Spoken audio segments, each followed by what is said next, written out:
Hello, on se retrouve aujourd'hui pour le 11e épisode de podcast et je suis accompagnée de Lise. Bonjour. Donc aujourd'hui on va parler des SDF et plus particulièrement de la phrase je sais ce qu'il va faire de mon argent.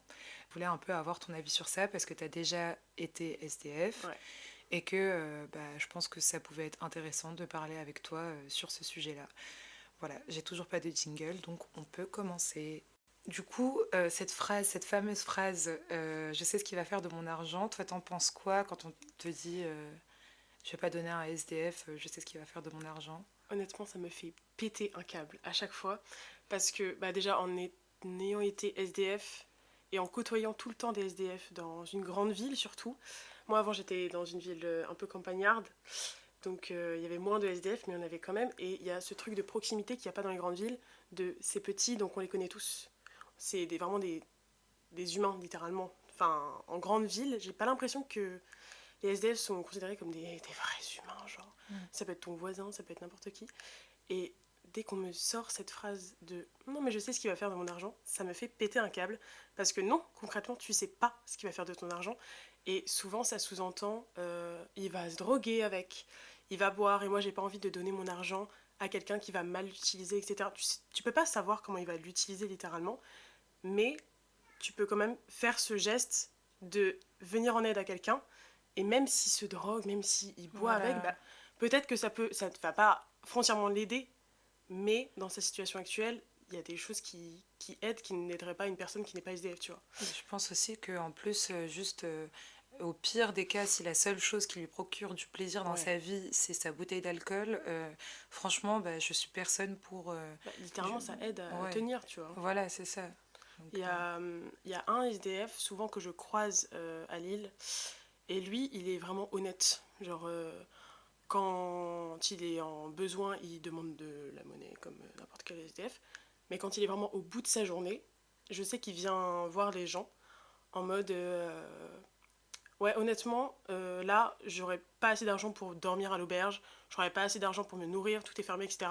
Là, si vous me donnez de l'argent, c'est pour aller me droguer. Et il est honnête, il le dit. Et ça fonctionne, tu vois. Et là, en fait, il y a ce truc d'honnêteté que les gens peuvent pas sortir cette phrase. Non, mais je sais pas ce qu'il va faire de mon argent, etc. Bah là, ça fonctionne pas, quoi. Là, il ouais. te le dit clairement, ce qu'il va faire de son argent. C'est comme. En plus, c'est un peu. Les gens sortent cette phrase un peu à tout bout de champ, même quand les SDF en question disent ce qu'ils vont faire avec l'argent. Mm. J'ai besoin d'aller à l'auberge. Ouais, mais est-ce qu'il va vraiment aller à l'auberge ou pas? Tu Mm. peux pas savoir en soi. Ou si tu le suis jusqu'à l'auberge, peut-être, mais voilà Ouais. quoi. Voilà. Et toi, ton expérience, parce que du coup, on a dit, on a parlé du fait que tu as été SDF, mais du coup, ça a été quoi ton expérience un peu, et ça a duré combien de temps et tout? Alors, moi j'ai eu différentes expériences de la vie de SDF, parce que moi j'ai été SDF sur des courtes périodes plusieurs fois. J'ai eu 5 appartements, 5 colocs en 2 ans depuis que je suis à Lille. Et entre tous ces appartements, la dernière fois que j'ai été SDF, c'était pendant 2 ou 3 semaines. En fait, j'arrive pas à coïncider mes dates d'entrée et de sortie d'appartement. Je suis souvent dans la galère, on me vire ou je dois partir de la coloc, de l'appartement où je suis. Et coûte que coûte, quoi. Du coup, la dernière fois que j'ai été SDF, c'était littéralement il y a 3 mois, avant d'emménager. Ça a duré 2, 3 semaines et je me réveillais le matin. Je savais pas où j'allais dormir encore le soir, quoi. Et c'était ça tous les jours. Et ça t'est C'est déjà arrivé du coup de stressant. devoir dormir à la rue? Oui, oui, j'ai dû déjà dormir à la rue. Et donc il y a moi, c'est cette vie de SDF de mon côté, mais aussi mon père, qui est littéralement SDF depuis qu'il est mineur. Ma mère et mon père se sont rencontrés parce que dans un métro parisien, parce que mon père était SDF et ma mère l'a hébergé. Voilà, donc ça a bien commencé. Et mon père est encore à ce jour, il me semble, SDF. Du coup, j'ai déjà aussi vécu dans des foyers. Parce que quand j'étais petite, quand j'allais voir mon gros daron, eh ben, parfois c'était dans des foyers, parfois c'était dans des appartements miteux, et parfois on a dormi dans la rue aussi. Ok. En étant petite, j'ai dormi dans la rue. Moi, de moi-même, genre, moi, ma vie de SDF, j'ai pas dormi dans la rue moi-même maintenant, Ouais. une fois adulte, mais quand j'étais petite, ouais. Ok. Et c'était comment? Enfin, genre, c'était comment? Tu vas pas me dire, c'était C'était super! super. Mais plutôt, quel le plus gros. Enfin, c'est quoi? Qu'est-ce qui était le plus dur, en fait, à cette période-là, pour toi? Ou qu'est-ce que. Enfin, vraiment, le truc qui te reste en tête où tu te dis, mais ça, enfin, c'était juste atroce, quoi. Bah, honnêtement, j'en ai pas énormément de souvenirs parce que j'étais très petite. Du coup, bon, bof. Mais de ce que je me souviens, c'est le froid. Mm. Genre le froid, vraiment la pire période en étant SDF, c'est vraiment l'hiver, quoi. Enfin, c'est pas... Tout le monde le sait. Mais quand tu le vis, c'est un froid continu, littéralement. Mm. Genre, t'as pas de moment de chaleur, t'as pas de moment de réconfort, t'es tout le temps stressé parce que t'es dans la rue, tu sais pas qui va passer. Et bon, après, j'étais rassurée quand j'étais petit parce que j'étais avec mon père, donc il y avait cette protection, machin, mais une enfant, enfin, j'étais une petite fille toute seule avec son père dans la rue, c'était pas. Genre, il y a le côté sécurité, il y a les côtés santé, je pense que c'est les deux. C'est les deux côtés qui m'ont le plus marqué, Mm. vraiment. Genre, ce truc de. T'es dans la rue, littéralement, t'as pas de protection. Mm. Genre, à tout moment, il y a quelqu'un qui vient te planter avec un couteau, Ouais. c'est fini, quoi. Donc, c'est un stress, genre, continuel, Ouais. vraiment. Et ouais, le froid, je pense. Et la nourriture. T'as pas d'endroit où stocker ta nourriture. Mm. Déjà, c'est chiant. Il faut trouver la nourriture, donc il faut avoir de l'argent. Et ouais, pour manger, c'est pas du tout pratique, quoi. On va dire, tu manges pas chaud Mm. aussi. À part quand les gens te donnent des trucs, mais moi, mon père, il était guitariste, il est toujours guitariste, et il avait récupéré de l'argent en mendiant avec ta guitare. Donc, on va dire que j'avais un peu plus de chance que n'importe quel SDF qui. Genre, il avait vraiment sa guitare dans la rue et il avait de l'argent grâce à ça, quoi. Mm. Mais, genre, le froid combiné à pas de repas chaud, pas de boisson chaude. Mais Mm, c'est pour mm. ça que ça me rend complètement ouf qu'aujourd'hui, il y a des gens qui doutent, enfin, qui sont là, ouais, moi je donnerai, enfin, moi je donne pas, parce que je sais pas soit ce qu'il va faire de mon argent, ou parce que, enfin, même des personnes qui vont préférer donner absolument à manger pour être sûr que la personne va manger, des trucs comme ça, tu vois. Moi, juste, je suis là en mode, mais enfin, t'es son daron, enfin genre c'est quoi le truc, tu vois, genre pourquoi aujourd'hui les gens qui ont les moyens ont autant genre ce besoin de ils infantilisent en fait les SDF, tu vois, j'ai Mm, l'impression, mm, mm. et c'est juste horrible. Est-ce que toi t'as ressenti ça du coup, les fois où t'as pu te retrouver SDF plus jeune ou après, enfin genre ce truc des autres qui te regardent comme si, enfin, tu sais, ça fait le blanc sauveur un peu, Ouais. tu vois, genre, Mais oui. qui veut absolument que la personne ait des bonnes choses, et genre, enfin, je sais pas, ça me met hyper mal à l'aise comme. Bah, va faire ses courses à sa place avec que des produits bio, j'ai envie de te dire, hein. Ouais, ouais. Mais genre, en fait, il y a trop ce sentiment de supériorité et de privilégié. C'est que c'est ton argent. Mm, Mais à partir du moment où tu donnes ton argent, c'est plus ton argent, mm. en fait. Mais il y a toujours ce truc de possession de j'ai donné mon argent, donc là, ce qu'il a, c'est mon argent. Ouais, C'est voilà. pas son argent, tu vois. Mm, Et plus mêlé à le sentiment de privilégié et genre ouais, de supériorité en mode moi je peux me permettre de te donner de l'argent, maintenant utilise-le bien, tu mm. vois. C'est ça. Et genre double face, mais du coup il y a un sentiment de responsabilité que moi je sais aussi du côté maintenant privilégié parce que j'ai un toit sur la tête littéralement, donc bénéf. Mais même moi quand je donne de l'argent, jamais de ma vie je me dis je sais pas ce qu'il va faire mon argent, Mm, tu vois. Mais j'ai le sentiment de responsabilité s'il l'utilise mal. ouais, Mais après, ça m'empêchera pas de lui donner. ouais. Et du coup, qu'est-ce que tu dirais aujourd'hui aux personnes qui ont l'habitude de sortir cette phrase-là de je vais pas donner parce que je sais ce qu'il va faire de mon argent, etc. Qu'est-ce que tu leur dirais clairement s'il y a des personnes qui écoutent ce podcast et qui ont l'habitude de faire ça, pour leur faire changer d'avis, on va dire, ou. Bah, déjà, donnez votre argent. Littéralement, donnez votre argent, c'est 2 euros, c'est 1 euro, c'est des pièces rouges. Il faut toujours donner. Si t'as, tu donnes. Et bon, on peut pas donner à tout le monde non plus, bien sûr. parfois on peut... Enfin, parfois, même moi, j'ai de la monnaie sur moi, parfois je refuse parce que j'ai trop donné. Et j'ai besoin, moi aussi, de me... Ça, c'est normal. De me nourrir et égoïste, mais parfois j'ai de la monnaie pour me prendre une pinte, bah je me prends ma pinte. Parfois j'ai de la monnaie pour me prendre ma pinte, bah, je croise quelqu'un, je lui donne ou je lui donne pas. Enfin, t'as toujours le choix, tu vois. Ouais. T'es privilégié, donc forcément t'as toujours le choix. Mais pense un peu aux conséquences pour la personne en face de toi, qui peut-être n'a pas mangé depuis 2 jours, qui peut-être n'a pas eu un toit sur la tête depuis 2 semaines. Enfin, tu sais pas quoi. Donc moi je donne toujours, j'essaye toujours de donner. Même quand ça me fait chier, je préfère donner. Et, euh, et même sans parler d'argent, bah, le contact. Genre, la plupart des personnes qui sortent cette phrase-là sont vraiment mesquines avec... Sympa. Ouais, sympa. Sont vraiment mesquines avec bah, les SDF, quoi. C'est pas... Ça aussi, je pense que c'est la chose qui m'énerve le plus. C'est le contact humain à humain des gens qui sont SDF et des gens qui ne le sont pas. Et je vois parfois dans la rue, ça me bute. Enfin, ils sont tellement désagréables. Ok, tu veux pas donner ton argent, très bien. Mais bonjour, un regard. Enfin, dans le métro. Parce que moi, j'ai connu ça que ici, du coup, à Lille, vu que c'est une grande ville, il y a des métros. Moi, chez moi, il n'y a pas de métro, il n'y a pas de bus, il n'y a rien. Tu fais tout à pied. Ou en voiture, quand tu as le privilège d'avoir une voiture et le permis. Mais bref. Et dans le métro, il y a des SDF qui rentrent, qui commencent à parler, tu sais ce qu'ils vont dire, tu sais ce qu'ils vont demander, ils vont passer devant toi, etc. Parfois ils disent rien, ils secouent juste, voilà. Mais les gens ne lèvent même pas leur tête. Ouais, ça c'est Ils choquant. sont sur leur téléphone, ils ne regardent pas.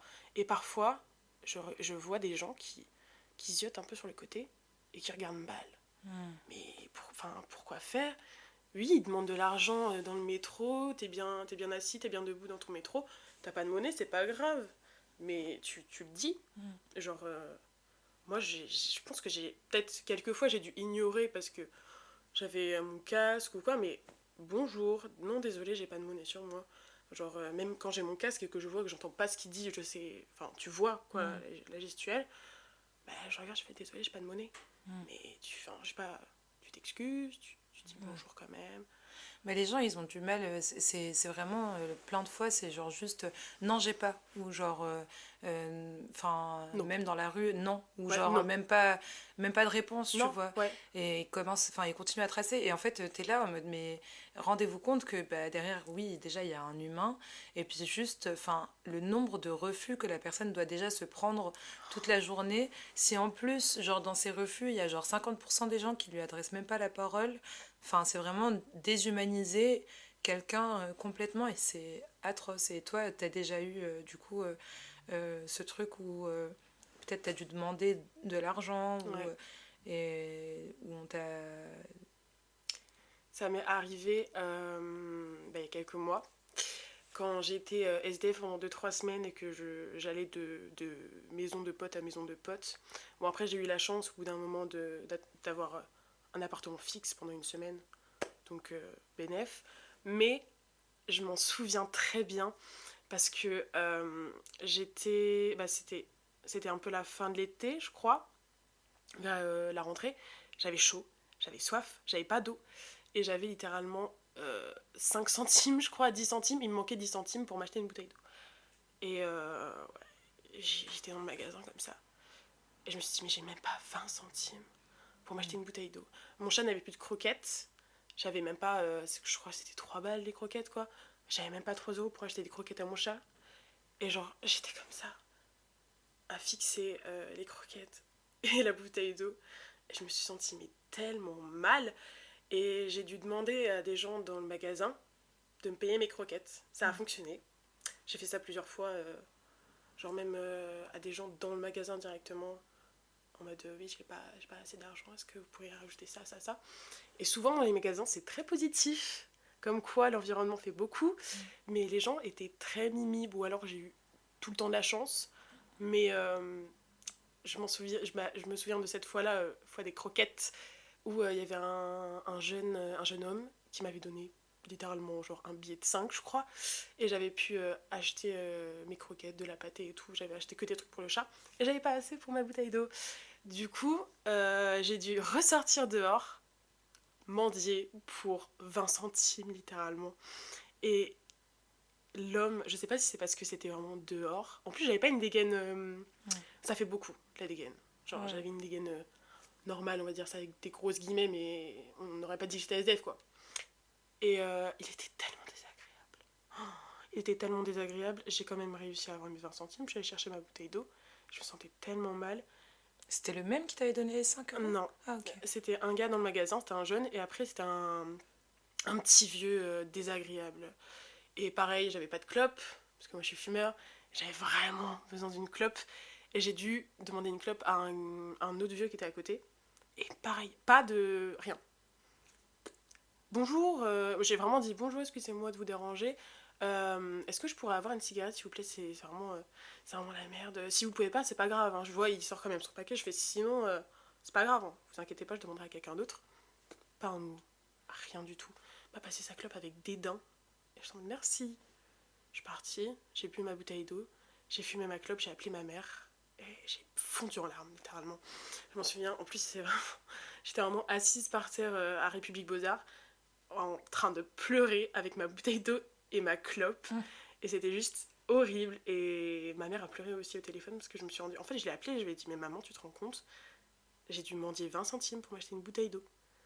Et là, j'ai demandé une clope à un gars et il était super désagréable avec moi, quoi.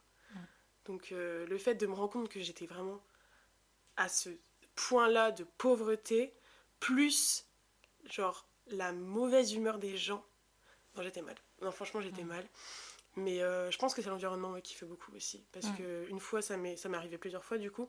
Une fois, j'avais aussi pas assez d'argent pour payer, je sais plus quoi, des produits de puce, anti-puce pour mon chat. Et là, j'ai assisté à une scène trop mimi. Tu vois, dans les magasins, ça se passe toujours bien. Extérieur, Ouais. pas toujours. Et dans le magasin, j'avais demandé à une dame, elle m'avait donné, je sais plus, 1 euro ou deux, et il me manquait 2 euros. Et il y avait un petit vieux avec son petit caddie, il était trop mimi. Et, et il a entendu, en fait, et il a entendu que j'avais pas assez, et il est revenu. Genre, je suis partie pour essayer de trouver un produit moins cher et tout. Et genre, il m'a entendu, et il m'a crié dans le magasin Madame, madame, madame, revenez, revenez, j'ai trouvé une pièce de deux et tout. Et c'était trop, enfin c'est trop bête, hein, mais c'était adorable. Et il a vraiment couru, le petit vieux, avec son petit caddie comme ça derrière moi, pour me passer la pièce de deux. Et j'étais vraiment à deux doigts de pleurer genre, dans le magasin aussi, parce que, bah, là pour le coup, parce que c'était positif, mais Ouais. c'était adorable. Et le fait que, je sais pas, il y a ce truc de génération aussi, qu'un petit vieux me donne de l'argent en mode. Tu vois, les vieux, ils crachent sur les jeunes, en général. Ils foutent rien. Ouais, enfin, les jeunes peuvent faire ce qu'ils veulent, mais ils foutent rien maintenant. Et là, c'est lui qui a couru après moi pour me donner une pièce de deux. Non, Trop bien. c'était trop mimi, voilà. Et là, bah, ça va faire 20 minutes qu'on discute sur ça.